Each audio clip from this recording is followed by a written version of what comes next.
दोस्तों, गवर्नर सिंध कामरान टिसोरी हिकिड़ो ऐलान कयो आहे सिंध जे लाइ, जेको तमामु घणो ज़बरदस्त ऐं कराइतो साबित थींदो। असांजे सिंध जे नौजवाननि लाइ हुननि ऐलान कयो आहे त साल जो जेको IT जो कोर्स आहे, जेको हाणे कराची में थिए पियो, साॻियो ई हाणे हैदराबाद में बि थींदो। इन कोर्स मां हर माण्हू खे फ़ाइदो वठणु खपे।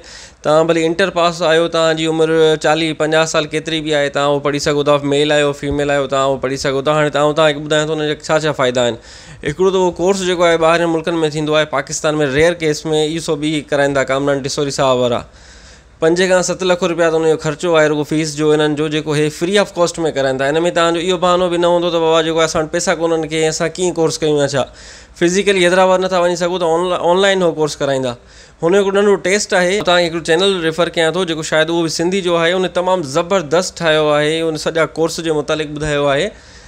इन्फोटेक जे नाले सां आहे चैनल, ऐं मैंशन बि करे छॾींदुसि। तव्हां उहो विज़िट करे नो हाउ वठी सघो था कोर्स जो। उनखे अलावा तव्हांखे ॿुधाईंदो हलां त इन कोर्स में इनरोल थियण लाइ kamrantisori.com जे नाले सां गूगल ते लिखंदो त ऑटोमेटिकली तव्हां वटि रजिस्ट्रेशन जो हिकिड़ो सिस्टम अची वेंदो।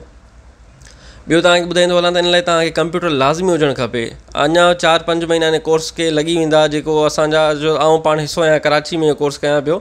त हिते मूंखे बि शुरू में 4-5 क्लास थी विया, सम्झ में कुझु न पियो अचे। पोइ इन्फोटेक जेको आहे उन तां आउं लर्निंग कई, बाक़ाइदा सिखी वियुमि ऐं हिन महिल ताईं आउं प्रैक्टिस कयां पियो त काफ़ी ज़बरदस्त उहो सेखारे थो। ऐं उनखे अलावा कंप्यूटर जेको तव्हां कंप्यूटर वठंदो, घटि में घटि 8 GB जो उन में रैम हुजणु खपे ऐं 256 GB हार्ड डिस्क हुजे ऐं 10 जी विंडो 10 हुजणु खपे। वरी तव्हांखे ॿुधाईंदो हलां त इन लाइ तव्हांखे कुझु न कुझु कोर्सिस जो नो हाउ ज़रूरु हुजणु खपे, जंहिंमें CSS जावा ऐं HTML आहे। इहो तव्हांखे सभु कुझु इन्फोटेक तां मिली वेंदो। तव्हांखे ॿिए पासे काॾे वञण जी ज़रूरत न आहे। इन्फोटेक ते तव्हां वेंदो त उहो ऑटोमेटिकली तव्हांखे शयूं सम्झ में ईंदियूं। स्टार्टिंग में सम्झणु थोरो मुश्किल आहे, उनखां पोइ ईज़ी आहे।